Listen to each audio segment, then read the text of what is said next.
किसी ने बड़े कमाल की बात कही है कि इस दुनिया में कोई आपके हाथ छीन कर ले जा सकता है, लेकिन आपके नसीब से छीन कर नहीं जाया जा सकता है।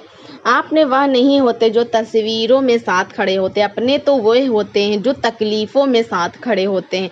सबके दिलों का साज अलग होता है। इस दुनिया में सबका व्यवहार अलग होता है। आंखें तो सबकी एक जैसी ही होती हैं, पर सबका देखने का अंदाज अलग होता है। लोग कहते हैं ज़िंदगी मिली है अपने हिसाब से जीने के लिए, लेकिन वही लोग सुबह होते ही किसी और के हिसाब से जीने चले जाते हैं। दिमाग कहता है कि लोगों के साथ वैसा ही व्यवहार करूं जैसा वह हमारे साथ करते हैं, लेकिन फिर दिल कहता है कि अगर हम भी उनके जैसे बन गए तो उनमें और हम में फ़र्क क्या रह जाएगा। हासिल कर एक मुकाम, नया वक्त बदल जाता है, इंसान बदल जाते हैं, वक्त वक्त पर रिश्ते के अंदाज बदल जाते हैं। कभी कह दिया अपना तो कभी कर दिया पराया, दिन और रात की तरह। पुराने समय की बात है, एक महान विद्वान ब्राह्मण थे जिसका नाम आचार्य त्रिपाठी था। आचार्य के परिवार में सिर्फ वह, उसकी पत्नी और उनका एक छोटा बेटा था। आचार्य का अधिकांश समय अध्ययन और लेखन में ही व्यतीत होता। उन्होंने कई महत्वपूर्ण पुस्तकें और ग्रंथों की रचना की थी, परंतु अपने लेखन और ज्ञान में इतने व्यस्त रहते थे कि अपने इकलौते पुत्र अर्पण पर ध्यान देने का समय ही नहीं मिला।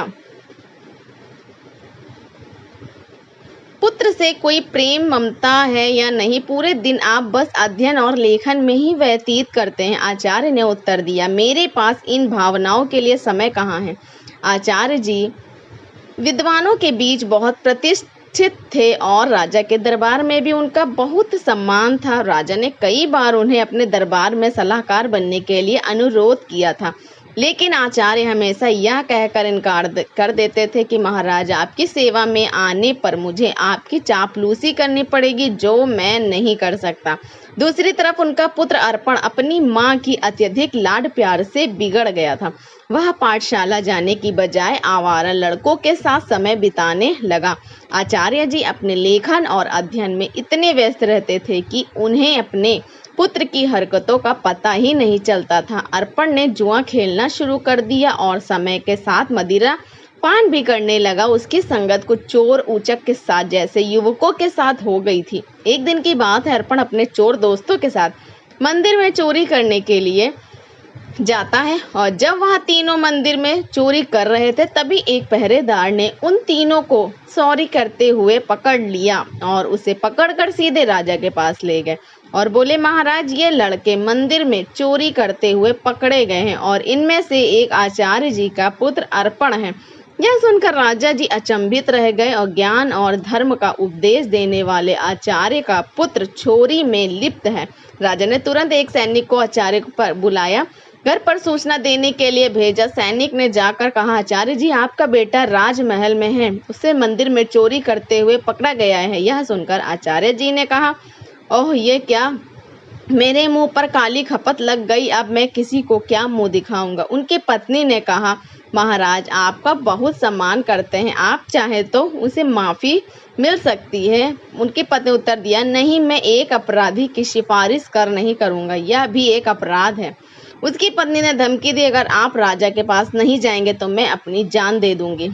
इस प्रकार आचार्य जी ने अपने सिद्धांतों के आगे झुकने से इनकार कर दिया और यही व्यक्तित्व की महानता को दर्शाता है। आचार्य ने भारी मन से कहा, ओह, तुम्हारी इस जिद की वजह से मुझे राजा के पास जाना ही पड़ेगा। पत्नी की बात मानकर अनिच्छा से बावजूद वे राजमहल पहुंचे। दरबार में उन्होंने राजा से निवेदन किया, राजन, मेरा पुत्र अभी नाबालिग है, उसे क्षमा कर दीजिए। राजा ने गंभीरता से जवाब दिया, यदि ऐसी बात है तो आपको राज दरबार में सभी के सामने मुझसे सार्वजनिक रूप से माफ़ी मांगनी पड़ेगी, तभी मैं आपके बेटे को माफ़ कर सकता हूँ। आचार्य ने सिर झुकाकर कहा, ठीक है राजन, मैं भरे दरबार में आपसे अपने बेटे के लिए क्षमा याचना करता हूँ। आचार्य की इस बात पर राजा ने उनके बेटे को इस शर्त पर माफ कर दिया कि भविष्य में वह कोई अपराध नहीं करेगा।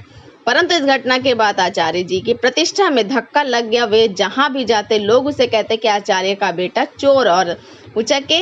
ये सब सुनकर आचार्य जी को बहुत दुख होता है। इस अपमान और बेइज्जती के चलते आचार्य जी अब बीमार रहने लगे। उनके स्वास्थ्य पर इसका गहरा असर पड़ा तो बेटा घर आ गया, लेकिन चोरी की उसकी आदत गई नहीं। उसने आचार्य जी की किताबें उठाकर बेचना शुरू कर दिया। एक दिन आचार्य जी ने पूछा, मेरी पुस्तकें कहाँ गई? तो बेटे ने लापरवाही से कहा, पिताजी मैंने घर का कूड़ा कचरा साफ कर दिया। आचार्य क्रोधित होकर बोले, अरे निकम्मे, तूने मेरा सर्वनाश कर दिया। बेटा उसी स्वर में बोला, आप तो हमेशा मुझे कोसते ही रहते हैं। मुझे लगा वह किताबें किसी काम की नहीं, इसलिए मैंने उसे बेच दिया। आचार्य जी ने उसे ज्यादा कुछ कहा नहीं। समय बीतने के साथ साथ आचार्य की बीमारी और गंभीरता गई। चिंतित थे कि उनके बाद उनकी पत्नी और आवारा बेटे का क्या होगा। वे बीमार थे, फिर भी एक महत्वपूर्ण ग्रंथ की रचना कर रहे थे। वे सोचते, मैं यह ग्रंथ पूरा करके ही मरूंगा। बीमारी के बावजूद वे दिन रात लिखते रहे और एक दिन उनका यह ग्रंथ पूरा हो गया। उन्होंने सोचा, मेरा ग्रंथ तो पूरा हो गया है, लगता है मेरे जीवन के दिन भी पूरे हो गए हैं। उस दिन उन्होंने अपने बेटे को पास बुलाया और कहा, बेटा अभी भी समय है, तुम संभल सकते हो, अपने आप को काबिल बना सकते हो। उन्होंने अपना लिखा हुआ ग्रंथ बेटे को देते हुए कहा, बेटा तुम्हारी बर्बादी मेरी ही लापरवाही का नतीजा है। यह अमूल ग्रंथ संभाल कर रखो, तुम्हें देने के लिए मेरे पास कुछ और नहीं है। अर्पण ने वह ग्रंथ की पोथी अपने पास रखी, परंतु मन ही मन वह सोच रहा था, मैं इस पोथी का क्या करूँगा? मुझे पढ़ना लिखना तो आता ही नहीं। अगर पिताजी ने कुछ पैसे देते तो बात भी थी। अगले दिन सुबह आचार्य का देहांत हो गया। उनकी मृत्यु के बाद उनके परिवार पर मानो दुखों का पहाड़ टूट पड़ा था, परंतु अर्पण को इस बात की कोई चिंता नहीं थी। वह तो अपने पिताजी के सामान में धन की तलाश करने लगा। पिताजी ने मेरे लिए एक कौड़ी भी नहीं छोड़ी। अर्पण निराश होकर बैठ गया। कुछ समय और बीता तो माँ बेटे की हालत इतनी खराब हो गई कि खाने के भी लाले पड़ने लगे। एक दिन माँ ने तंग आकर बेटे से कहा, बेटा कुछ काम धंधा करके लाओ, नहीं तो हम भूखे मर जाएंगे। अर्पण ने उदास मन से जवाब दिया, माँ मुझ जैसे अनपढ़ और बदनाम को कौन क्या देगा? यह सुनकर माँ ने सोचा के पास जाओ, मेरे पति का राजा बहुत सम्मान करते थे, शायद वह हमारी मदद कर दें। यह सोचकर वह राज दरबार पहुंची और राजा से गुहार लगाई, महाराज हम भूखे मर रहे हैं, हमारी मदद कीजिए। राजा ने खड़े स्वर में कहा, क्या मदद? तुम्हारे पति को मैंने बहुत बार सलाहकार बनने के लिए अनुरोध किया था, लेकिन आचार्य हमेशा यह कहकर इनकार कर देते थे कि महाराज आपकी सेवा में आने पर मुझे आपकी चापलूसी करनी पड़ेगी, जो मैं नहीं कर सकता। राजा ने कहा, तुम्हारा बेटा अब कमाने लायक है, मैं तुम्हारी कोई मदद नहीं कर सकता। निराश होकर माँ घर लौट आई। घर पहुंचकर अर्पण ने माँ को अपने पिता की दी हुई पोथी दिखाते हुए पूछा, माँ पिताजी ने यह पोथी मुझे क्यों दी? माँ ने दुखी स्वर में कहा, बेटा यह तेरे पिता की ज्ञान की आखिरी निशानी है। अर्पण ने उस पोथी को पढ़ने की कोशिश की, पर वह उसके लिए काला अक्षर भैंस बराबर थी। कुछ सोचकर वह अपने पड़ोस के रामू काका के पास गया और बोला, रामू काका आप तो पढ़े लिखे हैं, क्या आप मुझे इस पोथी का मतलब बता सकते हैं? रामू काका ने पोथी खोलकर देखा और बोले, इसमें तो बहुत कठिन श्लोक लिखे हैं, इनका अर्थ तो कोई महापंडित ही बता सकता है। अर्पण निराश होकर वापस लौट आया। उसने कई जगह काम ढूंढने की कोशिश की, पर अपनी बुरी छवि के कारण किसी ने उसे काम पर रखने से इनकार कर दिया। जो जहां भी जाता लोग उसे दुत्कार कर भगा देते थे। इस बीच उसकी माँ भूख और बीमारी से कमजोर होती चली गई। अपनी माँ की लाचारी और उसकी भूख को देखकर अर्पण ने खाने का इंतजाम करने की ठानी और घर से निकल पड़ा। चलते चलते उसकी नजर एक बगीचे पर पड़ी जिसमें फलों के पेड़ लगे हुए थे। उससे रहा नहीं गया और वह बगीचे के अंदर चला गया। अर्पण ने जल्दी से कुछ फल तोड़े, लेकिन तभी बगीचे का पहरेदार वहां आ गया। संयोग से वह बगीचा महाराज का था। एक बार फिर अर्पण को पकड़कर महाराज के सामने पेश कर दिया गया। पहरेदार ने कहा, महाराज यह आपके बगीचे से फल चुरा रहा था। राजा ने गुस्से में कहा, अरे तुम्हारी अब तक आंखें नहीं खुली, तुमने फिर से चोरी की? अर्पण गिर गिर कर बोला, महाराज मैं कई दिनों से भूखा हूँ। राजा ने कड़क आवाज में कहा, चुप हो जाओ, अगर तुम आचार्य के तो तुम्हें सूली पर चढ़ा देता। तुम्हारी यही सजा है कि तुम मेरा राज छोड़ दो। बेचारा कह भी नहीं पाया कि वह भूख से लाचार है। राज्य से निकले जाने के कारण पाकर जब बेचारा अर्पण घर लौटा तो उसकी माँ की मृत्यु हो चुकी थी, क्योंकि कई दिनों से उसने कुछ नहीं खाया था और उसे हमेशा चिंता सताती रहती कि मेरे जाने के बाद मेरे बेटे का क्या होगा। दुखी मन से उसने अपनी माँ का अंतिम संस्कार किया और राज छोड़ने का निश्चय कर लिया। अर्पण ने अपने पिता की दी हुई पोथी को संभाल कर एक थैले में डाला और राज छोड़कर चल दिया। दोस्तों, जिंदगी के एहसास बदल जाते हैं जब कोई हाथ और साथ दोनों ही छोड़ देता है। तब कुदरत कोई न कोई उंगली पकड़ने वाला भेज देता है। मुस्कुरा कर चलते रहिए, मुंह पर कड़वा बोलने वाले कभी धोखा नहीं देते। डरना तो मीठा बोलने वालों से चाहिए जो दिल में नफरत पालते हैं और समय के साथ बदल जाते हैं। नामुमकिन कुछ भी नहीं है, हम वह सब कर सकते हैं जो हम सोच सकते हैं और वह सब कुछ कर सकते हैं जो हमने कभी नहीं सोचा कि सब कुछ संभव है। हर कोई कहता है कि ईश्वर नजर नहीं आता। सच तो यह है कि जब संकट में कोई साथ नहीं देता है तो वही नजर आता है। सहारे इंसान को खोखला कर देते हैं और उम्मीदें कमजोर कर देती हैं। अपनी ताकत के बल पर जीना शुरू कर दी। आपको खुद से अच्छा साथी और हमदर्द कोई और नहीं हो सकता। यकीन जानिए, अगर आप हारना सीख लेंगे तो जीत रोती पीटती आपसे आप ही चली जाएगी। आएगी वक्त आप कहे चाहो तो सोना चाहो तो सोने में गुजार दो। अगर आप जानते हैं कि आप वाकई में सही है तो जो चाहे कहने दो। फिर पीठ पीछे आपकी बात चले भी तो घबराना मत, क्योंकि बात उन्हीं की होती जिनमें कोई बात होती है। बढ़ते रहें कदम बस मंजिल की ओर, कुछ मिले ना मिले तजुर्बा तो नया होगा। भूमि पर फल के लिए श्रम सबको करना पड़ता है। परमात्मा सिर्फ लकीरें देता है, उसमें रंग हमको भरना पड़ता है। अर्पण चलते चलते वह एक घने जंगल में पहुंचा और सोचा यही फूल फल खाकर गुजारा करूंगा। वह एक पेड़ के नीचे बैठ गया और अपने पिता की पोथी को खोलकर फिर से पढ़ने की कोशिश करने लगा। शायद इसमें छिपे ज्ञान से मेरे दुखों का अंत हो जाए। बेचैनी में वह पोथी के पन्ने पलट रहा, लेकिन उसे कुछ समझ नहीं आ रहा था। उसने सोचा कि काश मैं पढ़ पाता। पिताजी ने मरते वक्त कहा था कि यह ग्रंथ अमूल्य है। अचानक हवा का एक तेज झोंका आया और पोथी में से कुछ पन्ने उड़ गए। अर्पण ने उन पन्नों को पकड़ने की कोशिश की पर वह असफल रहा। वह सोचने लगा पता नहीं कितने पन्ने उड़ गए हैं। उसने पोथी को वापस बंद किया और आराम करने के लिए पेड़ के नीचे सो गया। उसी जंगल में एक युवराज शिकार खेलने के लिए भटक रहा था। हवा में उड़ता हुआ पोथी का एक पन्ना उसके हाथ लग गया।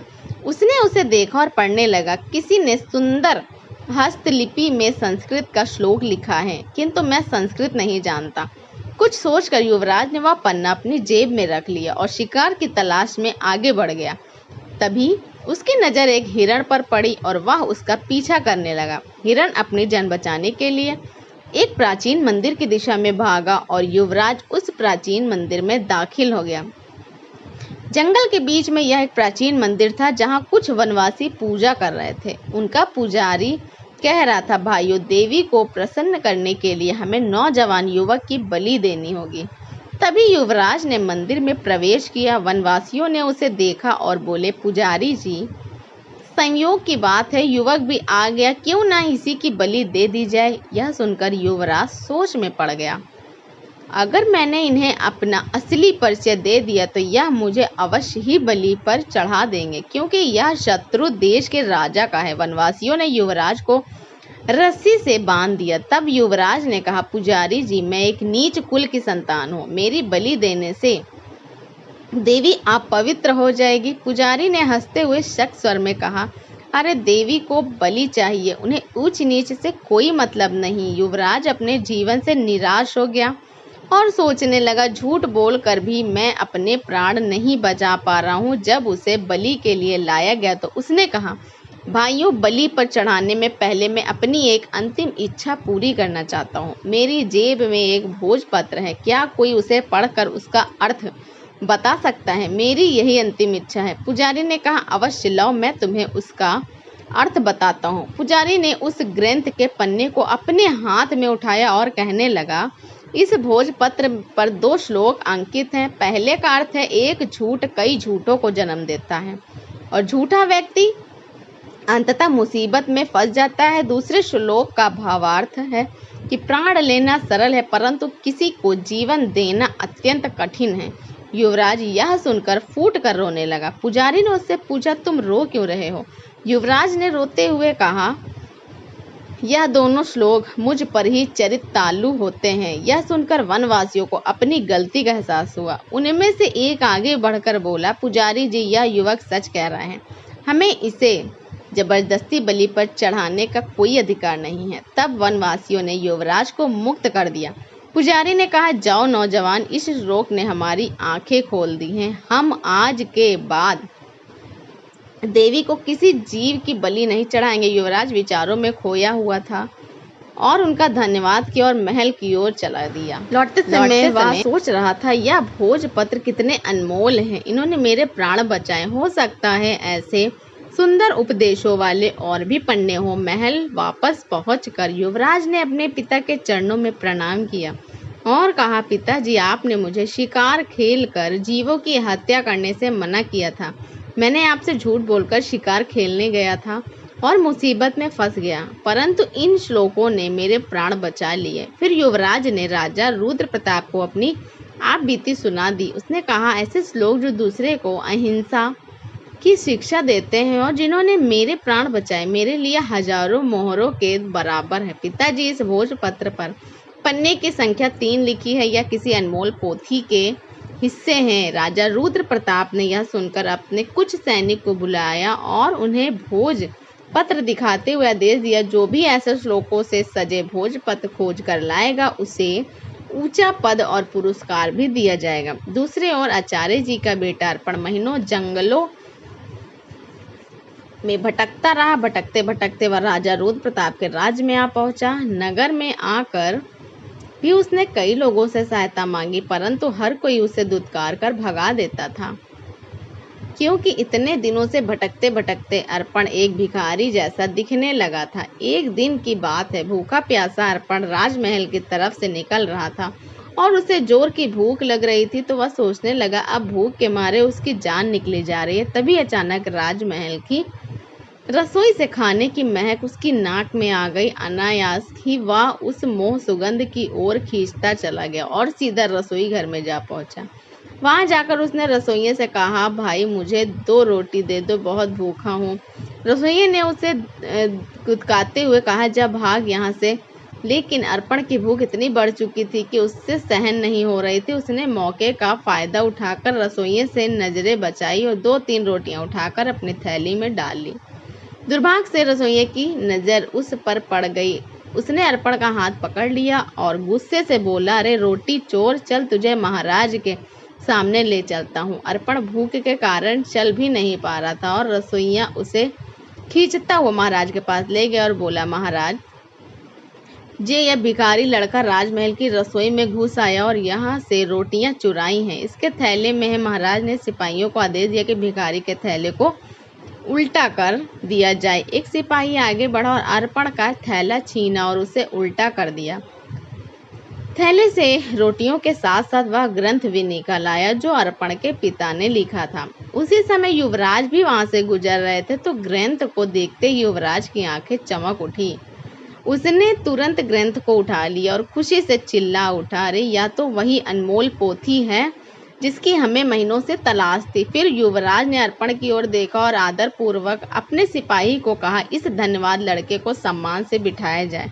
फिर उस लड़के को एक सिंहासन पर बिठाया गया। फिर युवराज ने पूछा, भाई तुम्हारा नाम क्या है? लड़के ने कहा कि मेरा नाम अर्पण है। युवराज ने कहा कि इतनी अनमोल संपत्ति होने के बावजूद भी तुम भीख मांग रहे हो। मैं इस पोथी के लिए तुम्हें 5000 स्वर्ण मुद्राएं देने को तैयार हूँ। अर्पण यह सुनकर एकदम हसंत रह गया। बोला, क्या कहा? 50,000 स्वर्ण मुद्राएं कम नहीं है महाराज। मैं सोच रहा था कि लाखों की संपत्ति रखते हुए भी मैं भूखा मर रहा था। फिर उसने कहा, मित्र, इस पोथी के वचनों ने सदा मुझे पतन के गड्ढे से गिरने से बचाया है और मेरे प्राणों की रक्षा की, लेकिन मेरी आंखें बार बार ठोकर खा कर भी नहीं खुली। युवराज ने पोथी खोली और अर्पण को पहले और दूसरे पन्ने की श्लोक सुनाने लगा। उसने लिखा था कि अविद्या सारे कपटों की जननी है और संकटों में ही अपने की पहचान होती है। अर्पण ने कहा, सचमुच अविद्या ने ही मुझे दर दर का भिखारी बना दिया। अगर मैंने बचपन में ही विद्या ग्रहण की होती तो आज मैं भी अपने पिता की तरह एक विद्वान होता। युवराज ने कहा, भाई अर्पण, अपनी पोथी का यह मूल्य स्वीकार करो। और यह कहते हुए उसने स्वर्ण मुद्राएं की थैली अर्पण को थमा दी। अर्पण ने थैली को हाथ में लेते हुए कहा, अब मैं धन का बोझ कहाँ उठाता फिरूं, इस धन को मैं गरीब बच्चों की ही दूर करने के लिए लगाऊंगा। युवराज ने कहा, मित्र, अब तुम एक भिखारी नहीं रहे हो, तुम तो एक महान धनवान हो गए हो। अर्पण सोच रहा था, काश यह समझ मुझे बचपन में ही आ गई होती तो शायद मेरे माता पिता आज यहाँ होते। इसके बाद अर्पण ने वह धन ग्रहण किया और उसने उस धन से गरीब बच्चों के लिए एक पाठशाला बनवाई और खुद भी विद्या प्राप्त करने लगा। दोस्तों, किसी ने बड़े कमाल की बात कही कि हौसला ना हार, गिर कर ए मुसाफिर, अगर दर्द यहाँ मिला है तो दवा भी यहीं मिलेगी। दोस्तों, जीवन में जो होना है